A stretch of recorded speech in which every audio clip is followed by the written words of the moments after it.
Well, hi YouTubers, hi. Okay, so this is part of the new project I'm kickstarting after my 60 books. Well, I critique Mills and Boon. I'm going to do a video before this to explain what's going on, but essentially I'm going to review 40 Mills and Boon books because it hit me that I am the demographic now for Mills and Boon. I'm single, eh? I am now 40. And yes, I am the Mills and Boon demographic. So, I'm going to critique 40 Mills and Boon books and celebrate my 40th year on this planet. Find the good, find the bad. Now, right now, I'm in my hotel room in Prague. So about the background mess, but hey. So, I'm just going to talk about, this is going to be the first one kicking off because all the books I bought, I'm going to leave them here. Okay, so this is the first one. It's by Mary Nichols and it's called Lady Lavinia's Match. Now, I know there's an echo in this room, but can't do anything about it at the moment in time. So, I'm going to read the blurb on the back. It's an historical Regency. It's a Regency book. Okay, here we go. From friends to lovers. When their parents married, James, Earl of Corringham, and Lady Lavinia Stanmore became as close as brother and sister. Now, years later, James has outgrown his rakish ways and is burning with a love for her that he longs to reveal. However, he faces a rival in the shape of the mysterious Lord Wyncote. Torn between James and the handsome stranger, Lavinia's feelings are thrown into turmoil. But is this man really what he seems? The more Lord Wyncote persists, the more Lavinia wonders as he shouldn't be looking for love a little closer to home. This is Emma. This is Emma. And if you wonder how can I step siblings angles, clueless. Yeah. This is Emma. Step siblings. Yeah. Okay. So here, this bit here, okay. This is the kind of dialogue. Got a stuff put in here, okay, about the king, Queen Catherine and the King of England. Yeah. Fine. Okay. Here you go. Basically, Queen Victoria's grandfather, again, his wife, Queen Charlotte. Okay. Here you go. This is the siblings. This is how they act. He never had any intention of refusing her, especially knowing that Edmund Wincott was to be in the cast, but he could not resist teasing her. He did not know why he did it. It seriously did not promote his cause.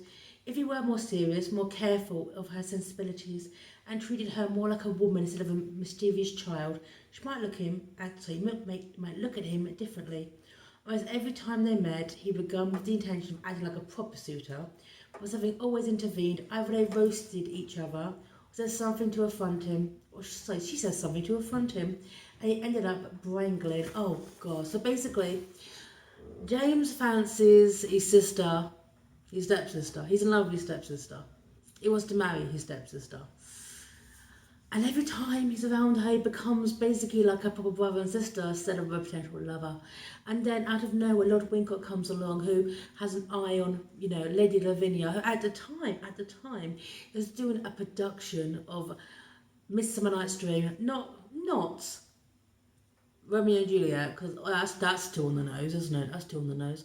No. So everyone's kind of brought in for this play. There's a subplot going on with actors and other characters, and this book needed a bloody good edit. This book was so boring. This book was so... It's almost 300 pages long. No sex scenes, by the way. No sex in this book. It's too courtly. It was published in... When was it published? 2002. Bloody hell. I thought it was like 1980s. Okay, so this book is totally devoid of passion and totally devoid of... And there's a nice bits, okay, where you learn a bit more about London. Apparently at Green Park, used to go out very, very early in the morning. I used to be cows at Green Park, which is like sell their milk, literally straight from the cow to people. That's kind of cool. I've been to Green Park a few times. No cows there, but anyway, a few other things there, but definitely not cows. So I liked the kind of aspect, but the thing is, this author with this kind of lovers triangle, and there's this also thing going on, okay, because as Lady Lavinia is filthy, filthy rich, her dowry is basically going to be kind of kept in trust by her father for a couple of years to make sure that the suitor's intentions are noble, while James is investigating Wincott and finds that he's basically a fraud. But then again, he's brought in friends of his to kind of mingle up the deal. And the author loves to describe what people are wearing. This book is pure description of what people wear. Here's is an example, okay? Okay, this is chapter 5. Lavinia wore yellow for Lady Graham's ball. The open-fronted gown wore over a satin slip in pale lemon. Was that of a gossamer silk so fine it was almost transparent. It was shot with silver thread which seemed to ripple as she moved. It had a low square neckline and small puff sleeves drawn in with silver ribbons. The same silver ribbon delighted the high waist. The high waist. More of that was threaded through her lustrous hair, which Daisy, the maid, had braided a la Didon. Here you go. Okay.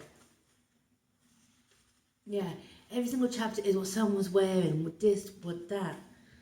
Here you go. This is page 184. She turned to look at him. He was dressed for riding, in a buff coat with a huge collar, which was considered too heavy for town wear, and nankeen breeches tucked into polished riding boots. Oh, it's you, James. Where have you been? We finished rehearsing over an hour ago.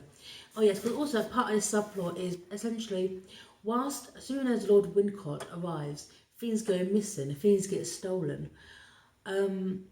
You know, people get basically assaulted. No one's going to put a finger okay and say, oh, look, it was clearly him. Okay, it's clearly you're wrong. So this book is just goes on and on and on because these two siblings, step siblings, just can't say to each other, even though they're both like, my mum always said you like a love match. My mum always said you would love a love match, or stepmama. And you're like, for God's sake, just get on with it. It got so boring. The subplots got boring.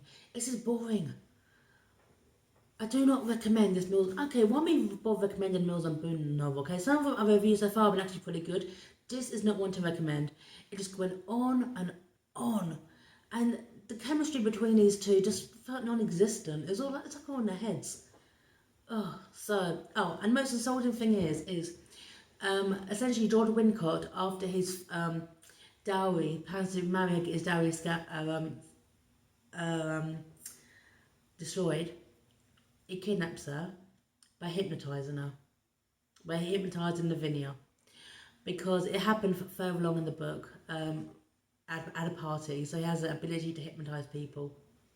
So he hypnotises her, because if he can't get her dowry, he's going to get her ransom, word quote. And then James, good old James, has to come in literally on horseback to save the day. And that actually felt really, really rushed. That actually could have been like another third of the book. But no, it's just rubbish. And Romeo and Juliet. Rubbish about Queen Charlotte. Sorry, no, I was getting it wrong. It bothered me so much. It's not Charlotte or Catherine, it's Caroline. A so-called trial of Queen Caroline, who, I don't know who the hell she is, okay? I don't bring up top of my royal family, it's Queen Caroline. Essentially divorced the king. Okay, fine. So, Lady Lavinia's match by Mary Nichols, not liking, not recommending. It bored the hell out of me. And I'm putting it down here. I'm going to be leaving it in Prague. And I'm signing off here. Loves, bye.